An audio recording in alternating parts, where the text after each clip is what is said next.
যে চালটা আগে ১২৫ টাকা পাওয়া যেত সেটা ১৫০ টাকা হয়ে গেছে, ২৫ টাকাই কেজিতে বেড়ে গেছে। কিছু অসাধু চক্র এগুলি করে। হ্যাঁ, রোজা কম ছিল, এখন ঈদ এসে গিয়েছে, সবই বেশি করে বেড়ে যাচ্ছে। পোলাও চালটা এই হঠাৎ করে বেড়ে গেল।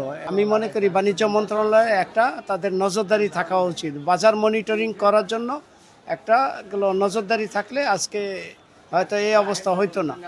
তো মনে হয় যে দামটা আগের চেয়ে অনেক বেশি দাম, যে জায়গায় নিতাম 20 টাকা সেই জায়গায় কেজি প্রতি এখন 40 টাকা।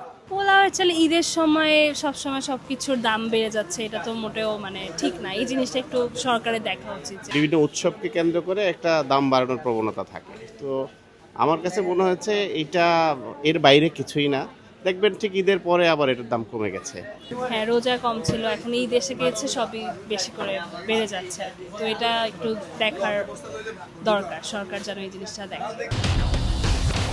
৭২ ঘন্টা ময়েশ্চার লক সমৃদ্ধ লিলি বডি ওয়াশ, শিয়া বাটারের গুডনেস স্কিন রিপেয়ার করে রাখে সফট ও গ্লোয়িং। কিছু অসাধু চক্র এগুলি করে।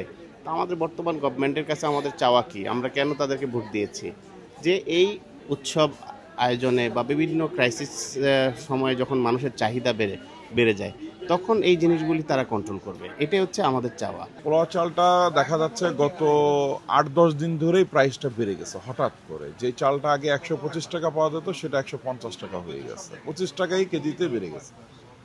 এটা আসলে বোঝা যাচ্ছে যে বাজার একটা সিন্ডিকেট। কারণ যারা হোলসেল বিক্রি করে তারা কি দামে বিক্রি করছে এবং লোকাল যারা বিক্রি করছে তারা কি দামে বিক্রি করতেছে এটা তদারকি কেউ করতেছে না। তদারকি করলে হয়তো বা এই প্রাইসটা এত উঠতো না। ১৫০ টাকা পোলাও চাল লুজটা এটা হলো টু মাচ হয়ে যাচ্ছে এখন মানুষের জন্য।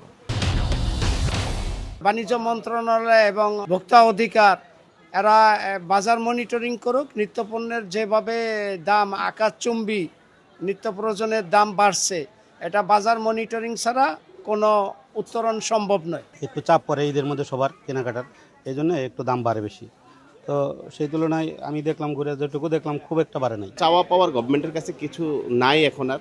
এখন হয়ে গেছে যে যে যার মতো চলতেছে, আমরাও এখন কি করব, আমাদের সাদার সাধ্যের মধ্যে যতটুকু গ্যাপ আছে এইটা গ্যাপটা আরও বেড়ে যাচ্ছে। এই জন্য আমাদের নিজেদের চাহিদা কমায় ফেলতে হচ্ছে।